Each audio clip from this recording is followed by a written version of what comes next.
No one should ever have to go through that. Jinwoo said softly, that won't happen.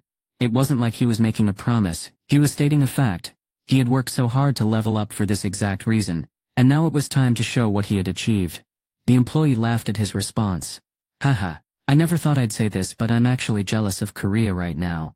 They're lucky to have you. Hunter Sung. Jinwoo shrugged. No need to flatter me. Sure. Here's a fun and engaging version of your text for a 7th grade reading level. Cons. Other than hunting these magical creatures, I don't have much else going on. I'll keep coming to Japan as long as they show up here. Jinwoo said with a smirk.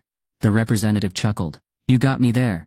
I was trying to impress you, but I guess I didn't fool you. Jinwoo's playful banter lightened the mood, and the representative sincerely thanked him before saying goodbye. Take care, and stay in touch. Will do, Jinwoo replied as he tucked his phone back into his pocket. He then turned his attention to the mysterious gate in front of him. Let me know if you'd like any adjustments. The night was super quiet, like the calm before a big storm. The countdown to the dungeon break was still on track, only 6 days left. Jinwoo's eyes gleamed in the dark night. Let's head down, he said. With a loud cry, Kaisel flapped his huge wings and started descending, making the ground shake a bit. By the next day, everyone else noticed that things were different too. The gates were gone, and no new ones had shown up since that huge gate appeared over Seoul. It was unclear whether this was good or bad news, but some people, including President Wu and the Hunters Association of Korea, actually saw it as a positive sign. Jin Chul listened to the report with an uneasy feeling in his stomach. After thinking it through, he made a decision about what needed to be done next. Let's call every hunter in Korea to come to Seoul. Are you serious? That sounds super dangerous. If there's a hidden portal we don't know about, and something bad happens, what if we call just half of them, and leave the others where they are? As people kept arguing against his plan, Jin Chul pounded his fist on the table. Ardium. The loud noise made everyone jump back. Even though he was a high-ranking hunter, seeing him this angry made them nervous. He glared, his eyes flashing with anger. Can we really afford to think about what-ifs right now? The room went totally quiet as Jin Chul slammed his fist on the table and blasted. This is something we've never seen before. Even if we use everything we have to stop this thing, there's no promise we'll come out on top. He glared around the room.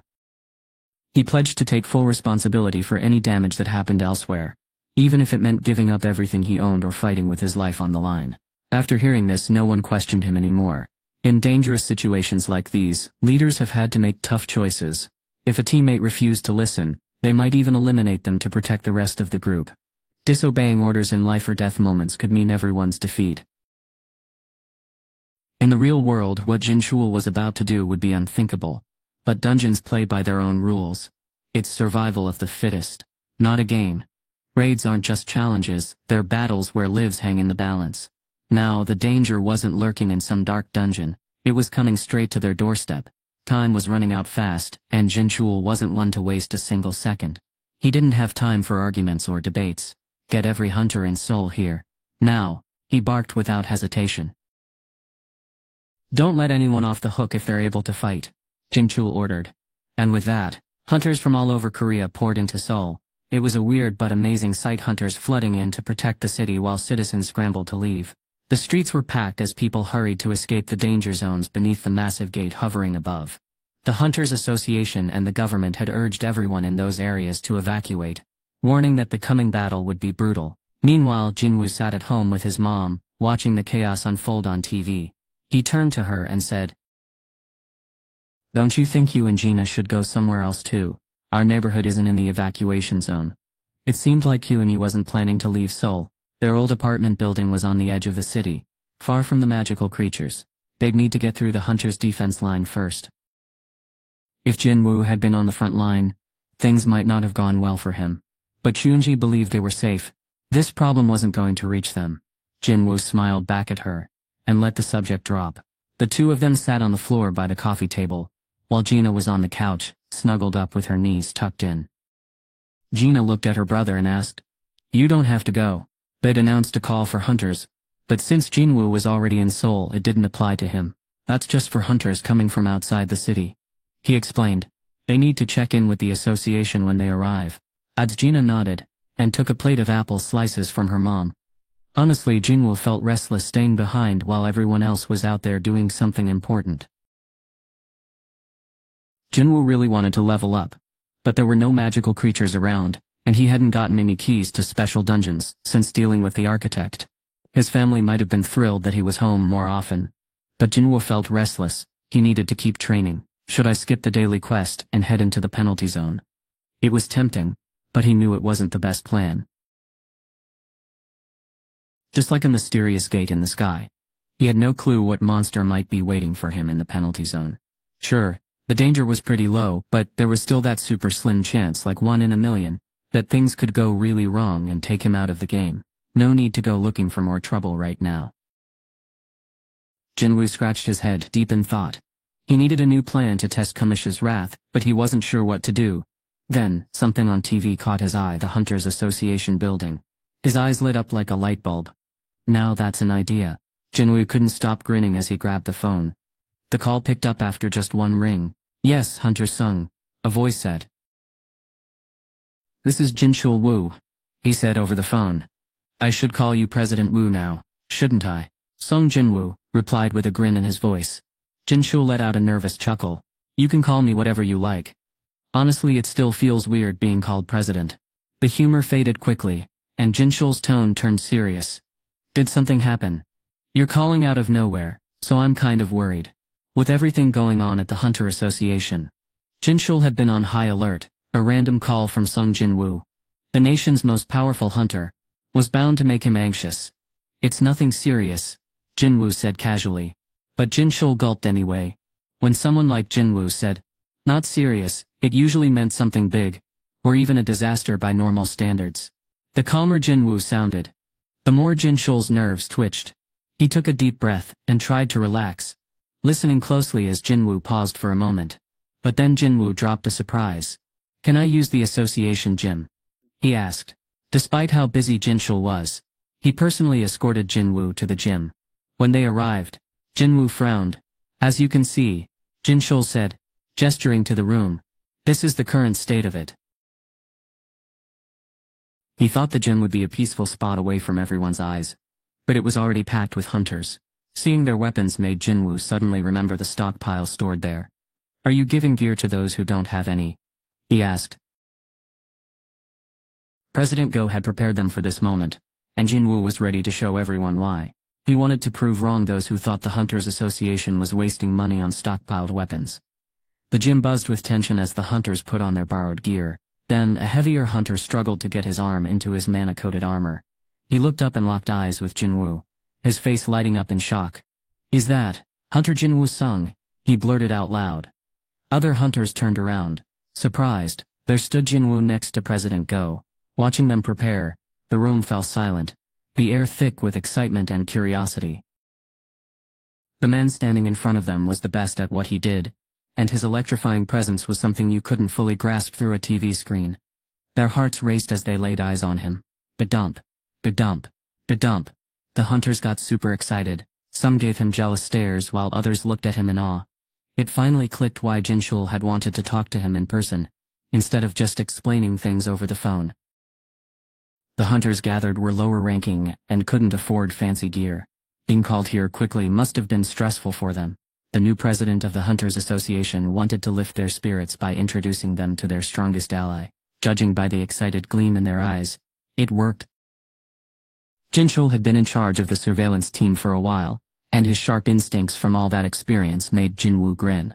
Jinchul scratched the back of his neck awkwardly when Jinwoo caught on. So, Hunter Sung, what's with the gym? Jinwoo pulled something out of his inventory, acting like he was just grabbing it from his pocket. I'm going to use this. Jinwoo held up a seed about the size of a plum, and Jinchul tilted his head in confusion. What is that? He asked. Jinwoo grinned. If you plant it in the ground, a magic beast that looks like a tree will come out. There's something I want to test on a magic beast. Jinchul's eyes went wide. Wait, you're saying a monster will grow from that seed? Jinwoo nodded, and Jinchul stared at the seed like it might sprout right there in Jinwoo's hand. A tree-type magic beast had coughed up this seed before letting out a final screech and dying. If they didn't destroy it, another monster would definitely grow from it. Tree-type magic beasts were super tough, with strong defenses and lots of endurance, making them a hassle to fight over and over. Jinwoo had destroyed all the seeds except one that came from the dungeon boss, holding on to it in case he found the perfect moment to use it later. Jinwoo had come across some magical creatures with skin so tough it felt like iron armor. He called them ironclad trees because they were as tough as metal. Now he was thinking, this would be the perfect guinea pig to test his new daggers. But then Jinchul spoke up, looking worried. People would totally freak out if they saw this magical creature, especially right now. He said. Jinwoo nodded in agreement. He knew his friend had a point. That's why I need somewhere private, quiet, and durable, Jinwoo said. He was looking for the perfect spot to train without interruptions or worries about causing damage. The gym at the Hunters Association was one option. It was super private, only accessible to hunters, and built tough so they could train hard without holding back. Jinwoo turned to face the other hunters again. Many of them clutched their weapons tightly, sneaking glances at him.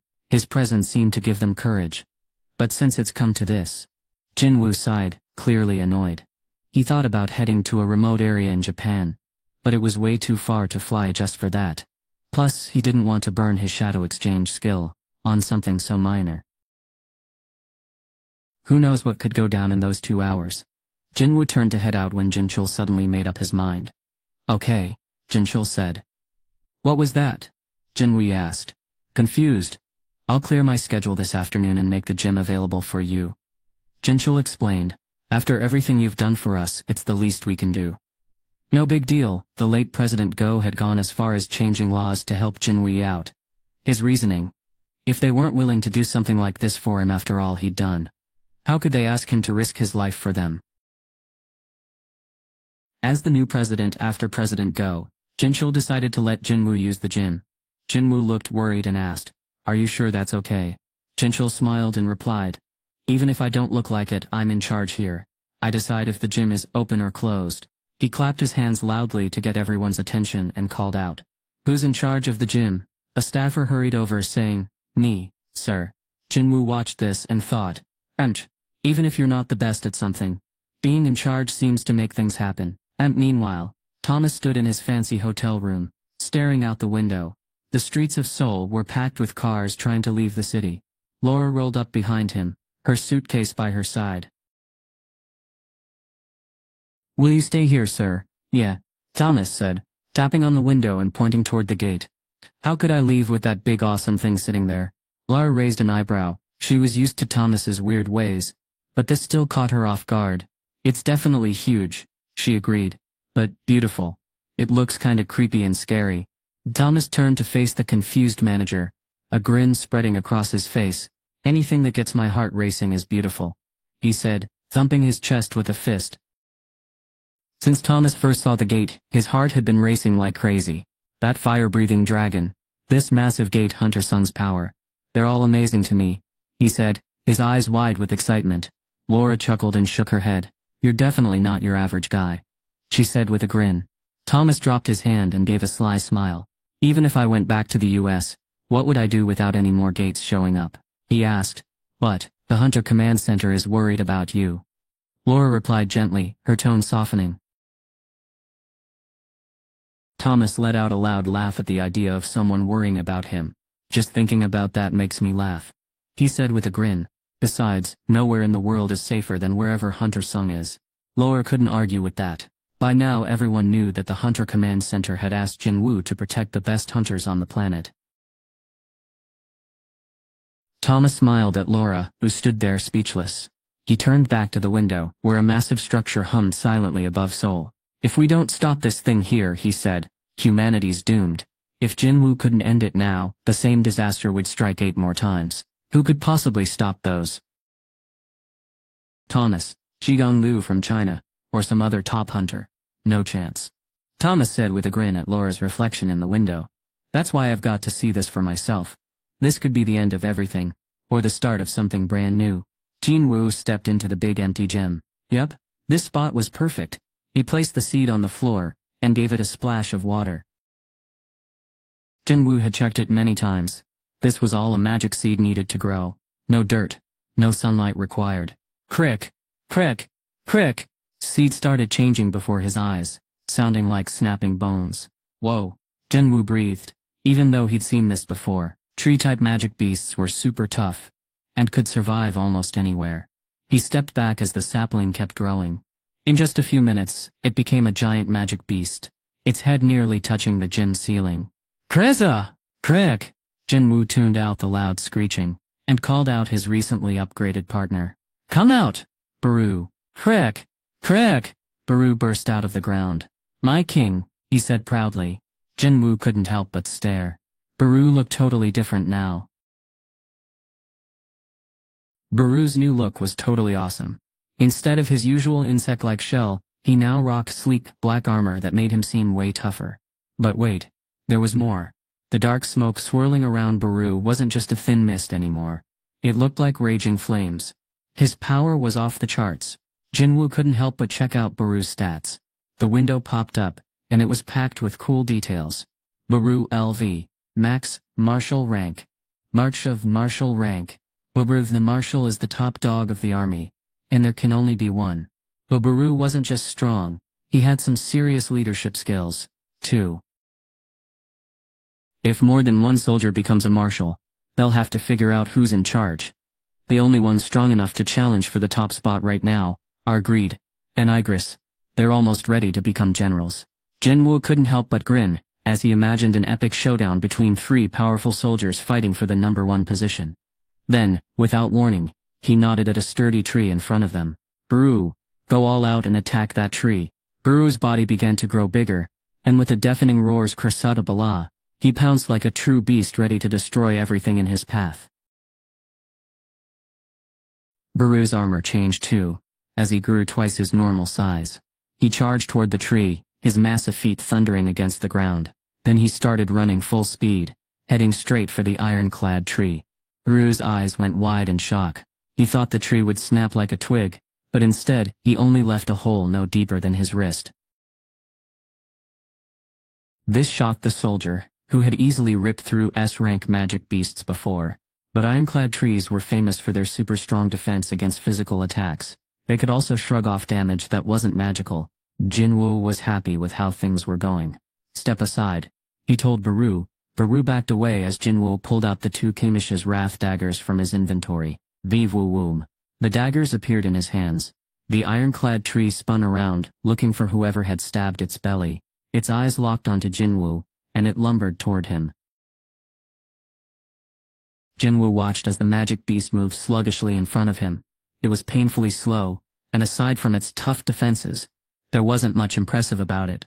But that defense, no joke, it was rock solid. Jinwoo wondered how effective Kamish's Wrath would be against such a tank-like creature.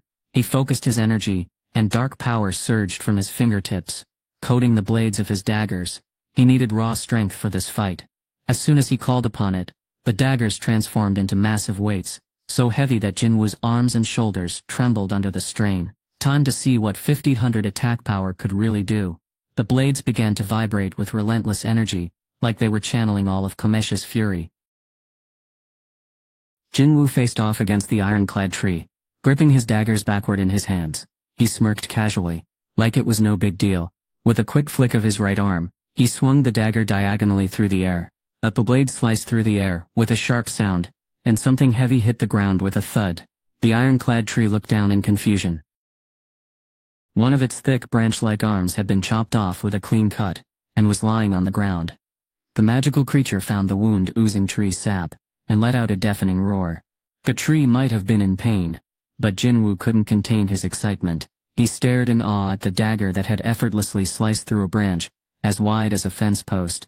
All it took was a quick swing of the blade, and the branch came crashing down. Wow, Jinwoo muttered, amazed by how easy it was. Jinwoo swung the demon monarch's dagger at the tree. It cut through like butter. Even a regular tree would be destroyed easily. The boss wouldn't stand a chance. The dagger felt awesome in his hand, and he couldn't remember being this excited about a weapon in ages.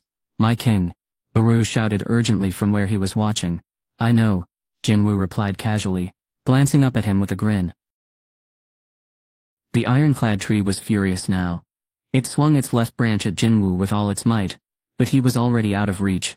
With another quick slash of Kamish's wrath, the tree let out a deafening screech, as both of its branches crashed to the ground.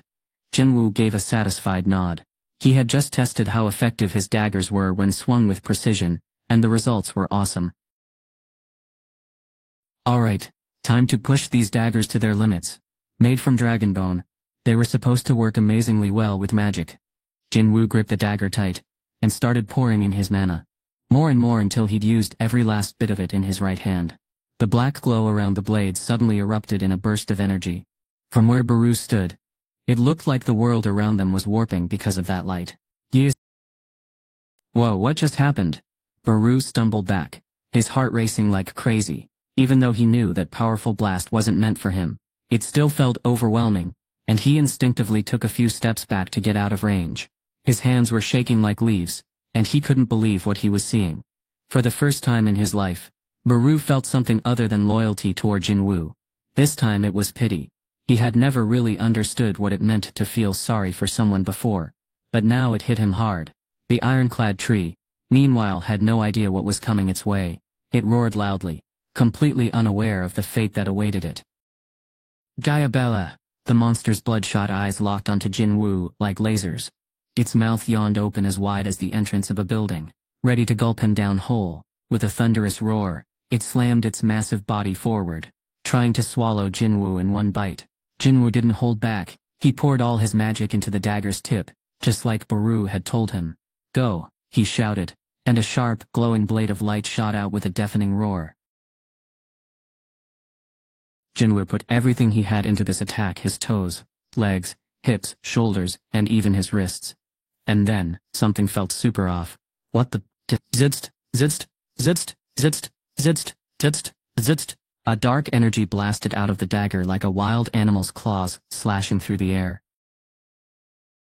Jinwoo could see everything super clearly right down to the exact moment when the aura tore through the ironclad tree like it was paper. His eyes widened in shock as he muttered, "Damn." The sheer force of the dagger sliced through the tree, and left massive gashes in the floor and walls behind it. Crack! Thud! Thud! Thud! Small chunks of concrete broke off from the deep slash in the wall, and before long the whole section collapsed with a deafening roar.